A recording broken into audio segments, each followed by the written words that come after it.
The Lament. It is twilight. A thick, wet snow is slowly twirling around the newly lighted street lamps and lying in soft, thin layers on roofs, on horses' backs, on people's shoulders and hats. The cab driver, Iona Potapov, is quite white and looks like a phantom. He is bent double as far as a human body can bend double. He is seated on his box. He never makes a move. If a whole snowdrift fell on him, it seems as if he would not find it necessary to shake it off. His little horse is also quite white and remains motionless.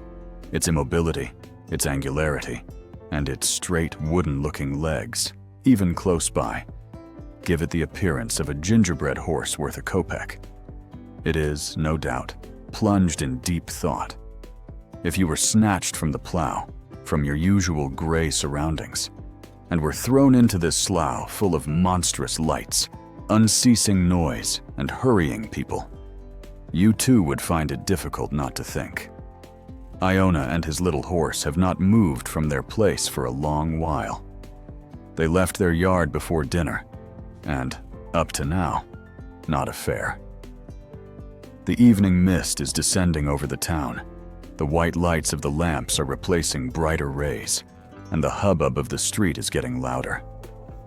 "Cabby for Viborg way!" suddenly hears Iona. "Cabby!" Iona jumps, and through his snow-covered eyelashes, sees an officer in a greatcoat with his hood over his head. "Viborg way," the officer repeats.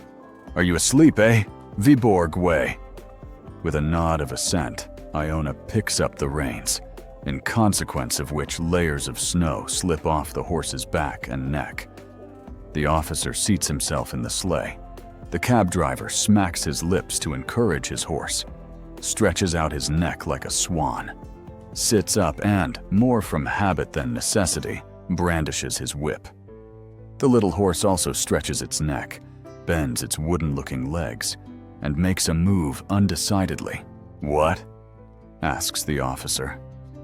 Iona twists his mouth into a smile, and with an effort says hoarsely, "My son, Baron, died this week." What did he die of?" Iona turns with his whole body towards his fare and says, "And who knows? They say high fever. He was 3 days in the hospital and then died. God's will be done." "Turn round. The devil!" sounds from the darkness. "Have you popped off, old doggy, eh? Use your eyes." Go on, says the officer. "Otherwise we shall not get there by tomorrow. Hurry up a bit." The cab driver again stretches his neck, sits up, and, with a bad grace, brandishes his whip. Several times again, he turns to look at his fare, but the latter has closed his eyes, and, apparently, is not disposed to listen. Having deposited the officer in the Viborg, he stops by the tavern, doubles himself up on his seat, and again remains motionless, while the snow once more begins to cover him and his horse.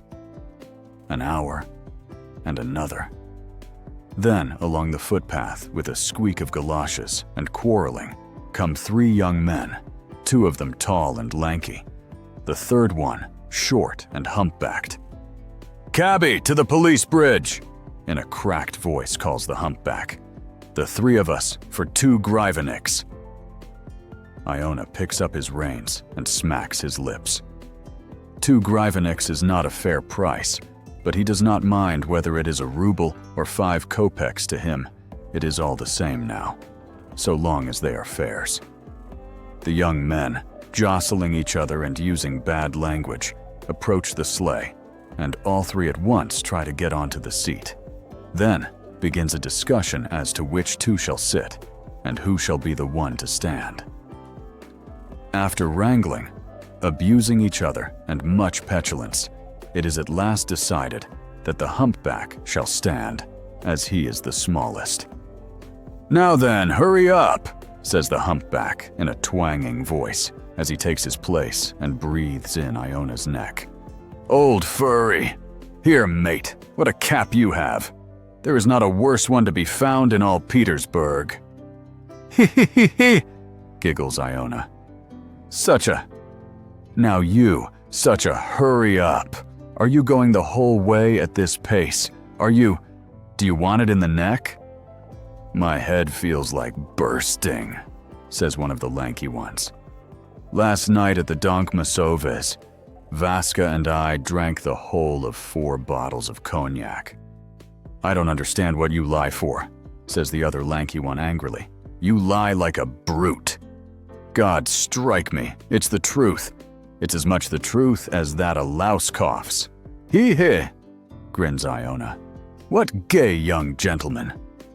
Pshaw, go to the devil, says the humpback indignantly. Are you going to get on or not, you old pest? Is that the way to drive? Use the whip a bit.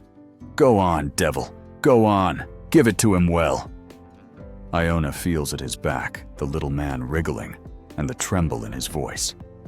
He listens to the insults hurled at him, sees the people, and little by little, the feeling of loneliness leaves him. The humpback goes on swearing until he gets mixed up in some elaborate 6-foot oath or chokes with coughing. The Lankies begin to talk about a certain Nadezhda Petrovna. Iona looks round at them several times.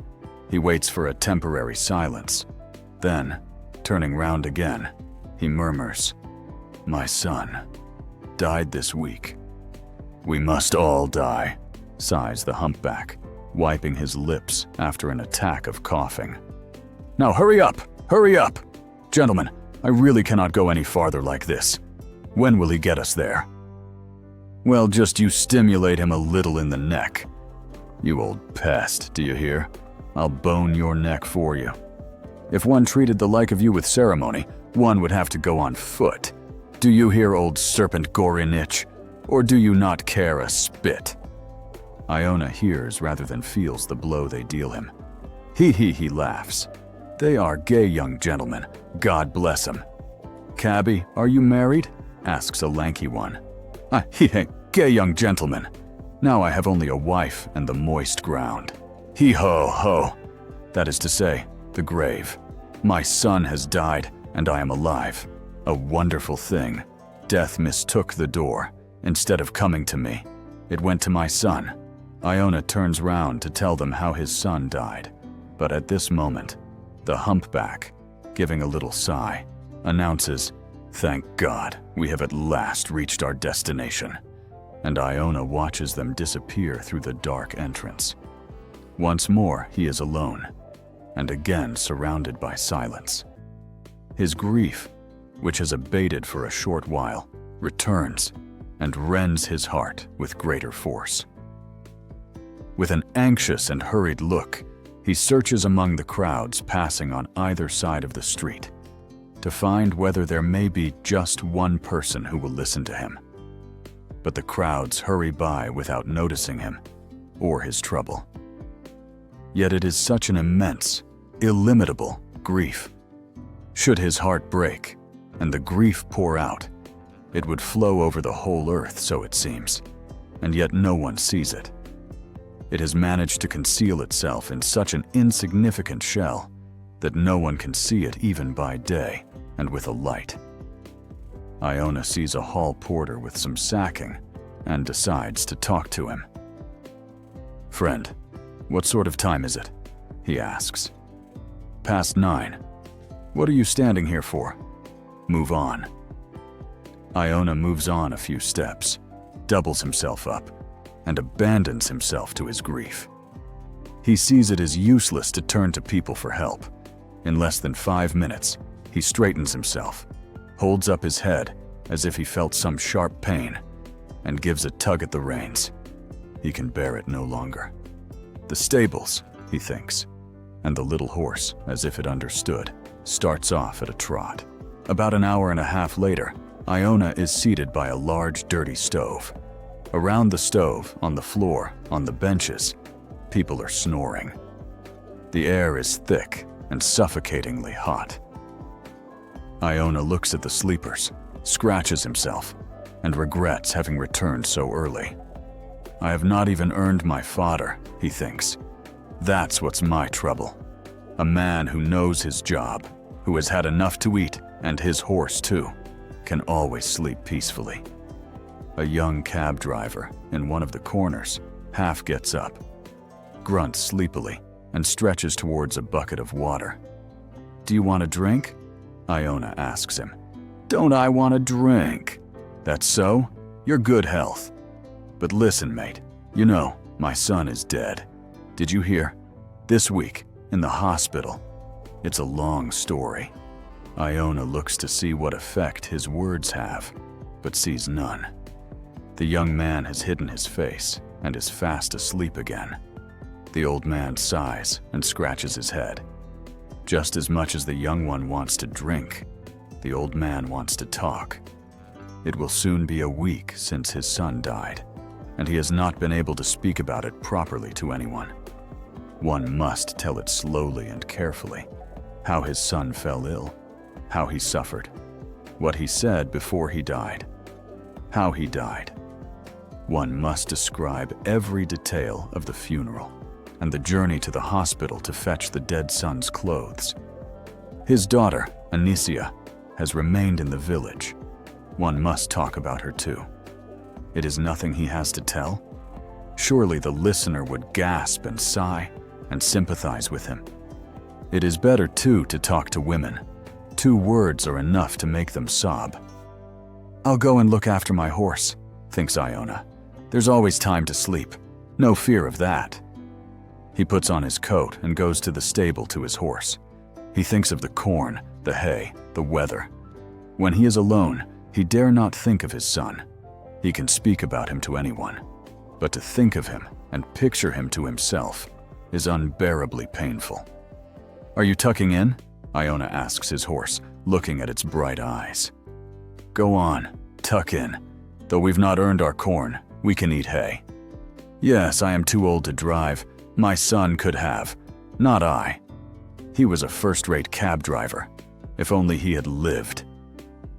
Iona is silent for a moment, then continues. "That's how it is, my old horse.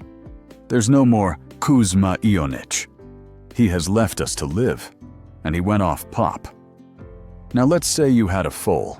You were the foal's mother, and suddenly, let's say, that foal went and left you to live after him. It would be sad, wouldn't it?" The little horse munches, listens, and breathes over its master's hand. Iona's feelings are too much for him, and he tells the little horse the whole story. About the author. Anton Chekhov, 1810 to 1904, was born in a middle-class family in Russia. He studied medicine at Moscow University. His first short story appeared in 1880, and in the next 7 years, he produced more than 600 stories. He also wrote plays Seagull, Uncle Vanya, The Three Sisters, and The Cherry Orchards are among the more famous ones. His work greatly influenced the modern short story and drama. The main theme of Chekhov's short stories is life's pathos, caused by the inability of human beings to respond to, or even to communicate with, one another. The present story illustrates this point beautifully. Thank you for watching. If you found this chapter helpful, don't forget to like, share, and subscribe to our channel. For more Class 11 English chapter and summaries, stay tuned. See you in the next video. Want the audio version of this summary? Check the comment box for the Telegram link. Student Audio Notes.